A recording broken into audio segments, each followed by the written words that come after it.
ascension, it is about meditation, but you have to understand that meditation is really only a tool. It is not the point. Meditation isn't the point of ascension or spiritual growth. It's a tool that allows you to still yourself and receive.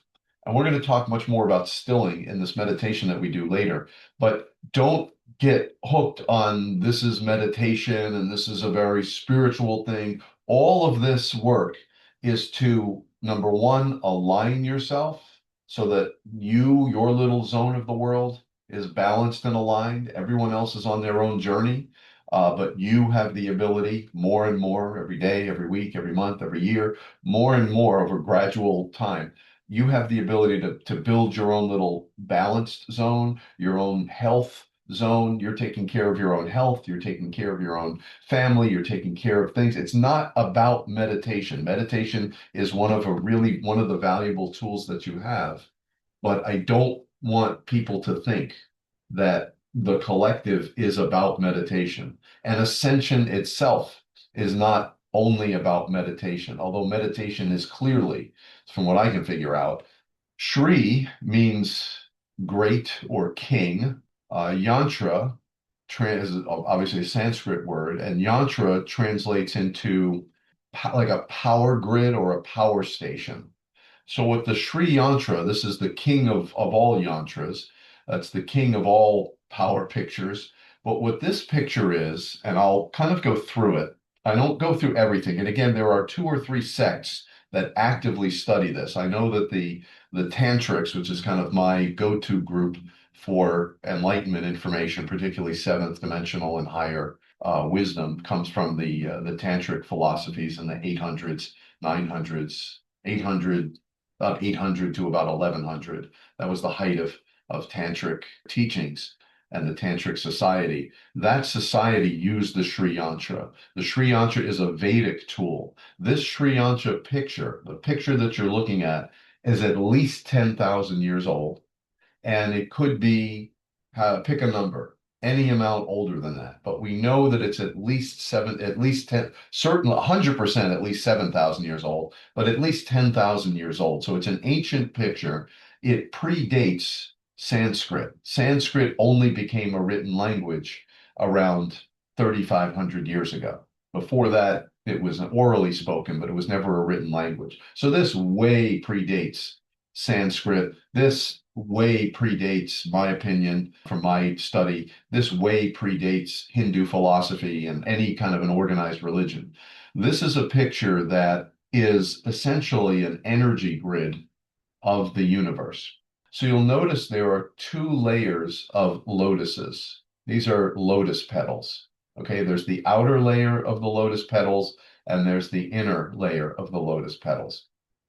A lotus plant, when you see a lotus petal, what it implies or what it signifies or what it means is that the lotus is a kind of a plant. It grows in the mud. So it grows in a muddy spot, a shallow lake, and it takes root in the mud, and then it blossoms above the surface. So the lotus is a metaphor for blossoming your spirit, your soul, your light, blossoming.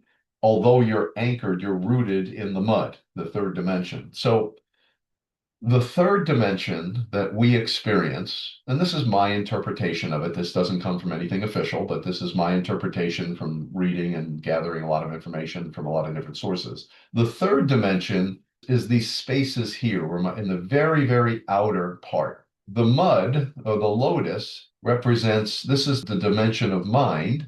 This is the vibration of mind, the lowest level of vibration in the universe. And then we exist in this third dimensional space.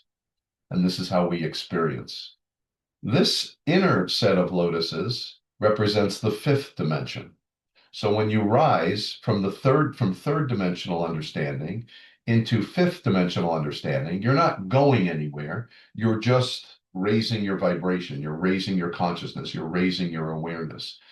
This is the fifth dimension. So what this means to me is that this fifth dimension is also mud in the sense that it's a physical thing, like it's a vibration in itself. like it's an existing vibration. So anything that exists in the fifth dimension exists because it's been created and it exists at that vibrational level. So there are beings, in my opinion, I can't prove this, but there are obviously beings who exist in the third dimension. There are beings who have their existence in the fifth dimension.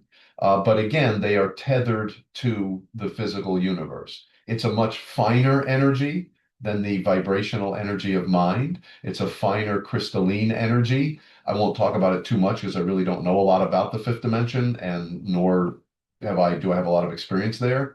But what I really want to show you is that the rest of it is the money. This represents to me, all of these triangles represent the seventh dimension. And when we do the meditation, we'll do the meditation along with the Sri Yantra. This little dot in the middle is called the Bindu. And I've created a 10-dimensional model of the universe. You all know about the third dimension. We talk about the fourth dimension, which is above the third dimension. You can look down in the third dimension, but the energy of the third dimension, the emotions, all the happenings don't penetrate into the fourth dimension. Then there's this entire dimension of light. That's the fifth dimension. And then we've talked about the sixth and the seventh dimension. This whole area represents the seventh dimension, the dimension of pulsation. This Bindu, it's called a Bindu, the dot in the middle, to me represents the eighth dimension. The ninth and 10th dimensions are not shown, they're implied as being behind this drawing.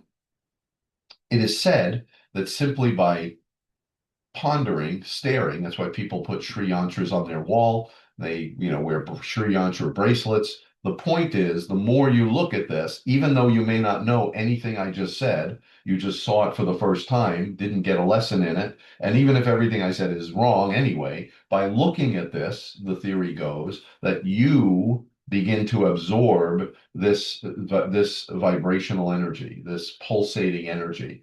Imagine the Sri Yantra. Imagine these triangles as like an expanding set of triangles and then a collapsing set of triangles. What we do know is that the universe expands just like the waves in the ocean. The power builds and boom, an explosion of power. The wave crashes. A couple of seconds later, the water draws in. And that drawing in has just as much power as the wave. And the ocean, these waves, are a closed system. They just keep expanding and pulling back, expanding and pulling back. And that power that gets pulled back puts back into the next wave and it pulls back. And that's what happened. We also know that the universe expands and draws itself back, explodes out, expanding. And when it's done expanding, just like the ocean, it starts to draw itself back. The power draws back. So imagine this as like an expanding, like an accordion.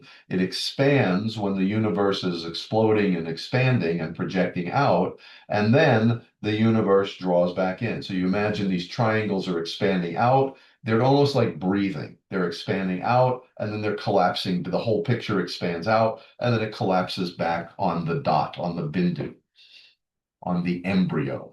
Before the universe is even born, it's formed as an embryo, which in my dimensional model, the embryo is the eighth dimension, which we really haven't talked about the eighth, ninth, and 10th dimension. The seventh is pretty cool. But all of these triangles represent the structure of the universe, the power structure, the way universal power is projected. It's not just projected randomly. The power of the universe is projected in geometrical form. There's a geometry behind the universe.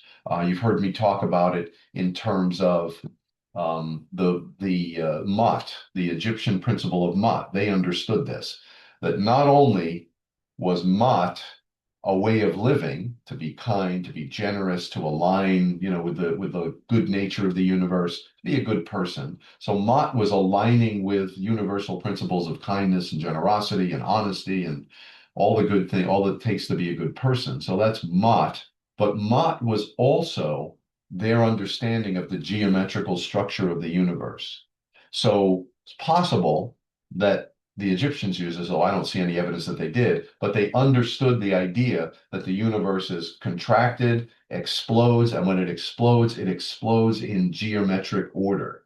Everything in the universe is geometrically ordered. You and I are geometrically ordered. The third dimension is geometrically ordered. Everything in the universe and all the power behind the universe are all geometrically ordered. And the Sri Yantra is supposedly the literally a diagram showing how the universe is exploding and contracting. So I see it as expanding out and coming back in.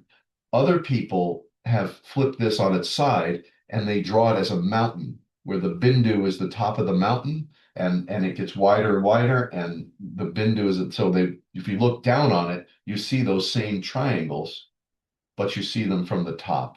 It's a map, but it's not, it's more than just a map. Like wherever you put that picture is a portal into dimensional understanding. You just put that picture on a wall, and that somehow is now a portal into dimensional understanding. That picture draws you into itself, and you become the Sri Yantra, you embrace the Sri Yantra. You align with the geometry of the universe, aligned with Mat. And everything that we're doing as a collective is aligned with this geometry. Everything is always aligned, whatever we do. Parents' workshops, meditation workshops, doesn't matter what we do. Everything that we do, when we publish books, no matter what we're doing, we're aligned with Mat. We're aligned with this very structure of the universe. And I wanted to share the Sri Yantra. I don't want to wait another year or two to talk about it. It's important that we talk about it. So I'm going to cycle this into some of the topics that we cover. Every 5-6 weeks or something, we'll rotate to another topic. And I want to cycle this one in because it's very powerful. As soon as you see it, you'll probably go, print it out. I bought a Sri Yantra necklace. Well, those are outer things, right? The picture on the wall, the thing. You want to absorb the Sri Yantra in your own being. You want to become it. You want to allow it inside you, and then feel yourself letting go of everything that's unaligned and simply become this pulsating, breathing universe, which you are. You are a breathing, pulsating universe.